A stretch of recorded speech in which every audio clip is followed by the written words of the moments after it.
அதிமுக மூத்த தலைவரும் முன்னாள் அமைச்சருமான செங்கோட்டையன் அதிமுகவிலிருந்து விலகி இருப்பதான வகை தகவல் கிடைக்கப்பட்டிருக்கிறது. அது குறித்த அண்மை தகவல்களை நாம் தொடர்ந்து பார்த்து வருகிறோம். விவரங்களை நம்முடைய செயலர் ராஜேஷ் வழங்க நாம் கேட்கலாம். ராஜேஷ், கிட்டத்தட்ட 7 வருடங்களாக பல தேர்தல்களில் ஜெயிச்சு ஒரு அமைச்சராகவும் எம்எல்ஏவும் தொடர்ந்து இருக்கக்கூடிய ஒரு முக்கிய தலைவர், அதிமுகவிலேயே ஒரு முக்கிய முகமாக பார்க்கப்படக்கூடிய இந்த நபர் கட்சியிலிருந்து விலகுகிறாரா இல்லை நீக்கப்படுவாரா என்ற கேள்வியும் எழுந்திருக்கு. இபிஎஸ் மீது அதிருப்தி ஏற்பட என்ன காரணம் ராஜேஷ்? செங்கோட்டையனை பொறுத்தவரையிலே கடந்த 6 மாதங்களுக்கு மேலாகவே அவர் தொடர்ந்து அதிமுக தலைமையுடன் மிகுந்த அதிருப்தியில இருந்து வருகின்றார். சட்டப்பேரவை நடந்த போது கூட நாம் பார்த்தோம், அதிமுக சட்டமன்ற உறுப்பினர்கள் ஒரு பாதையில் வந்தால் இவர் மட்டும் வேறு பாதையில் தனியாகத்தான் சென்றார். அதிமுகவினுடைய அந்த முக்கிய முடிவுகள் எடுக்கக்கூடிய எதிர்க்கட்சி தலைவர் அறையில் நடைபெறக்கூடிய ஆலோசனை கூட்டங்களில் கூட பங்கேற்காமல் தான் இருந்து வந்தார். இந்த சூழலிலே தான் தற்போது அவர் மனம் திறந்து பேசப் போகின்றேன் என்ற ஒரு அறிவிப்பை வெளியிட்டிருக்கின்றார். இந்த அறிவிப்பை எப்படி பார்க்க வேண்டுமானால், ஏற்கனவே கூட இது போன்று 2-3 முறை அவர் சொல்லி இருக்கின்றார். அதாவது அதிமுக தலைமையின் மீது தான் அதிருப்தியாக இருப்பதாக அவர் சொல்லி இருக்கின்றார். ஆனால் அந்த அதிருப்தியாக இருப்பதாக சொன்னாலும் கூட அவர் அதிரடியாக எந்த முடிவும் எடுத்தது கிடையாது. நாம் அதிமுக வட்டாரங்களில் விசாரிக்கும் போது அவர் 5ஆம் தேதியும் கூட எந்த ஒரு அதிரடியான முடிவையும் எடுப்பதற்கான வாய்ப்பு கிடையாது. அவருடைய கோரிக்கை என்னவென்றால், பிரிந்து சென்றவர்கள் அனைவரும் ஒன்றிணைய வேண்டும். 2026 சட்டமன்ற தேர்தலில் அதிமுக வெற்றி பெற வேண்டுமானால் அனைவரும் ஒன்றிணைந்தால்தான் ஆட்சி சாத்தியமாகும். இல்லை என்றால் முன்பு போல 60-70 தொகுதிகளில் வெற்றி பெறலாமே தவிர அது ஆட்சி அமைப்பதற்கான ஒரு சூத்திரமாக இருக்காது. எனவே பிரிந்து சென்ற சசிகலா, டிடிவி தினகரன், ஓபிஎஸ் உள்ளிட்ட கட்சியினுடைய முக்கிய முகங்களாக இருந்தவர்கள் அவர்கள் அனைவரும் மீண்டும் அதிமுகவில் ஒன்றிணைந்தால்தான் அனைத்து சமுதாய மக்களுடைய வாக்குகளும், அனைத்து பகுதி மக்களுடைய வாக்குகளும், தமிழ்நாட்டில் இருக்கக்கூடிய வெவ்வேறு மாவட்டங்களிலும் அதிமுக எங்கெல்லாம் பலவீனப்பட்டு கிடைக்கிறதோ அந்த இடத்திலெல்லாம் மீண்டும் பலமான பழைய அதிமுகவாக, ஒருங்கிணைந்த அதிமுகவாக மீண்டு வரும். எனவே 2021 தேர்தலில் கூட டிடிவி தினகரன் அதிமுகவோடு இணைந்து இருந்தால் கிட்டத்தட்ட இன்னும் கூடுதலாக ஒரு 30 தொகுதிகளை வெற்றி பெற்றிருக்கலாம் என்று புள்ளி விவரங்களோடு பலரும் சுட்டிக்காட்டுகின்றார்கள்.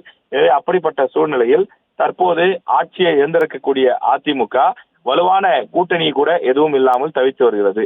இந்த சூழ்நிலையில் அதிமுக இழந்த வாக்குகளை, அதாவது அதிமுகவுக்கு என்று பாரம்பரியமாக வாக்களிக்கக்கூடியவர்களுடைய வாக்குகளை தக்க வைக்க வேண்டுமானால் அதிமுக அனைவரும் ஒன்றிணைய வேண்டிய சூழல் இருக்கிறது என்று அதிமுகவினுடைய மூத்த நிர்வாகிகள் தெரிவிக்கிறார்கள்.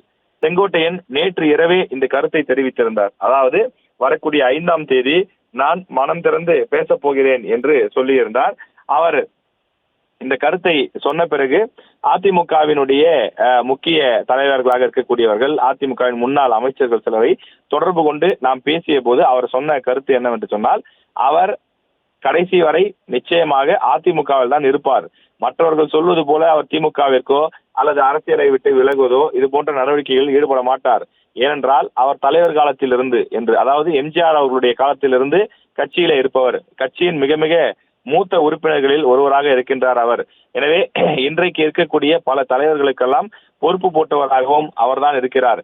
எனவே மூத்த உறுப்பினரான செங்கோட்டையனுக்கு வருத்தம் என்னவென்று சொன்னால், நம் கண் முன்னாலேயே அதிமுக அழிந்து போகக்கூடாது, ஆட்சிக்கு வராமல் போகக்கூடாது. எனவே மீண்டும் அதிமுக மீண்டெழ வேண்டும். இதற்கு முன்பு எம்ஜிஆர் காலத்திலும் சரி, எம்ஜிஆர் மறைந்த பிறகு அம்மையார் ஜெயலலிதா அவர்களுடைய காலத்திலும் சரி, அது போன்று பல சிக்கல்களை, இது போன்ற பல விஷயங்களை சந்தித்திருக்கின்றது. ஜே அணி, ஜா அணி என்றெல்லாம் பிரிந்திருக்கின்றது.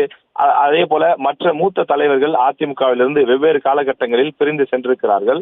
அவ்வாறு பிரிந்து சென்ற போது அதிமுக படுதோல்வியை சந்தித்திருக்கிறது. அந்த படுதோல்வியிலிருந்து பாடத்தை கற்றுக்கொண்டு பிரிந்து சென்றவர்கள் மீண்டும் சமரசம் செய்து ஒருங்கிணைந்த அதிமுகவாக மாறிய பிறகு ஒவ்வொரு தேர்தல்களிலும் அதிமுக வெற்றி வாகை சூடியிருக்கின்றது. எனவே அதுபோல இந்த தேர்தலையும், இந்த தேர்தல் தோல்விகளையும், அதாவது 2021, 24 இது போன்ற தொடர் தோல்விகளை எல்லாம் பாடமாக எடுத்துக்கொண்டு 2026 சட்டமன்ற தேர்தலுக்கு முன்னதாக அதிமுக ஒருங்கிணைந்தால்தான் இது அதிமுகவினுடைய எதிர்காலத்திற்கு சிறப்பானதாக இருக்கும். எனவே அந்த அடிப்படையிலே இதனை ஒன்று சேர்க்கக்கூடிய பணியை இபிஎஸ் அவர்கள் செய்ய வேண்டும் என்பதுதான் அனைவருடைய, குறிப்பாக அதிமுகவினுடைய மூத்த நிர்வாகிகள் பலருடைய எதிர்பார்ப்பாக இருக்கிறது என்று செங்கோட்டையின் தரப்பிலே பேசக்கூடியவர்களும் தெரிவிக்கிறார்கள். அதே போல மற்ற சில முன்னாள் அமைச்சர்கள் சில பேரிடம் தொலைபேசி வாயிலாக நாம் பேசும்போதும் ஒரு ஆஃப் த ரெக்கார்ட் என்பது போல அவர்கள் பேசுகிறார்கள். அவர்களை பொறுத்தவரையிலே நாம் பேட்டி வேண்டும் என கேட்டால் பேட்டி கொடுக்க மறுக்கிறார்கள். செங்கோட்டையன் என்ன பேசப் போகிறார் என்பது அவர் மனதுக்கு தான் தெரியும், அவர் எந்த விஷயத்தை பேசப் போகிறார் என்று. ஆனால் இத்தனை ஆண்டுகள் அவருடன் பழகியவர்கள் என்ற அடிப்படையிலே நாங்கள் சொல்லக்கூடிய கருத்து என்பது அவருடைய எண்ண ஓட்டும் கட்சி ஒன்றிணைய வேண்டும், வரக்கூடிய 2026 தேர்தலில் ஆட்சி அமைக்க வேண்டும், அதற்கு அனைவரும் ஒன்று சேர வேண்டும் என்பதாகத்தான் இருக்கும். இதற்கு உதாரணமாக சமீபத்தில் சசிகலா அவர்கள் எழுதிய கடிதத்தையும் சுட்டிக்காட்டுகிறார்கள். எனவே அனைவருமே ஒன்றிணைய வேண்டும் என்ற நிலைப்பாட்டில் எண்ணத்தில் இருக்கக்கூடிய சூழலில் இபிஎஸ் இறங்கி வர வேண்டும் என்பதுதான் செங்கோட்டையனுடைய கோரிக்கையாக இருக்கும் என அவர் சார்பிலே முன்னாள் அமைச்சர்கள் சிலர் அந்த கருத்தை தெரிவிக்கிறார்கள்.